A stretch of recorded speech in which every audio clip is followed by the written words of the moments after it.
Mashindano haya ni mashindano ya aina yake yenye rekodi kubwa, si tu Tanzania, si tu Afrika Mashariki, bali Afrika nzima.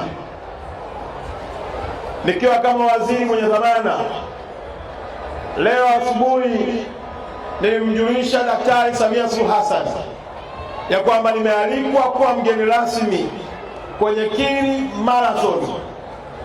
Inaitwa International Kili Marathon. Ina watu wengi na wametoka mataifa mengi, na wafadhili hawa wamefanya kazi zaidi ya miaka 24 wakiwashika mkono. Na nikamwambia Mheshimiwa Rais Daktari Samia, yalianza kidogo kidogo, sasa yanaingia kwenye rekodi ya nchi 68 duniani zinakuja Kilimanjaro, Tanzania. Na nikamwambia Mheshimiwa Rais, kupitia mashindano haya International Kili Marathon yamesababisha ukuaji mkubwa wa sekta ya utalii, ikiwemo pamoja na idadi kubwa ya watu kuja kupanda mlima Kilimanjaro. Nikamwambia sio hivyo tu, yamechagiza kwa kiwango kikubwa pato la mwananchi mmoja mmoja, kuanzia mfugaji kwa sababu anapata soko la kuuza nyama, kuanzia mkulima kwa sababu anapata soko la kuuza chakula, kuanzia kwenye rodi kwa sababu anapata mteja kulala kwenye kitanda, lakini kwenda mpaka kwa pota anayepandisha watu mlimani.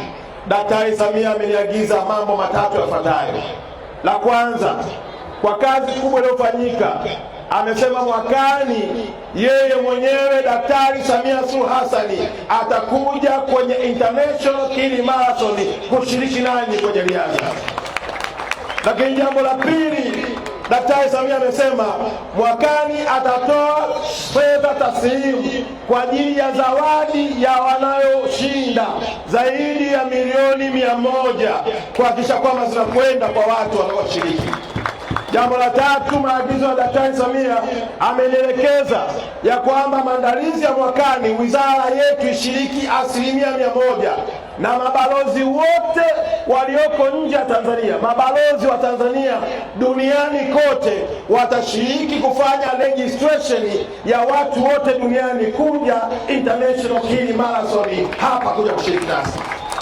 Naomba makofi mengi sana Daktari Samia kwa mapinduzi makubwa na mchango wake katika sekta yetu hii ya michezo, hususan katika mchezo wetu wa riadha.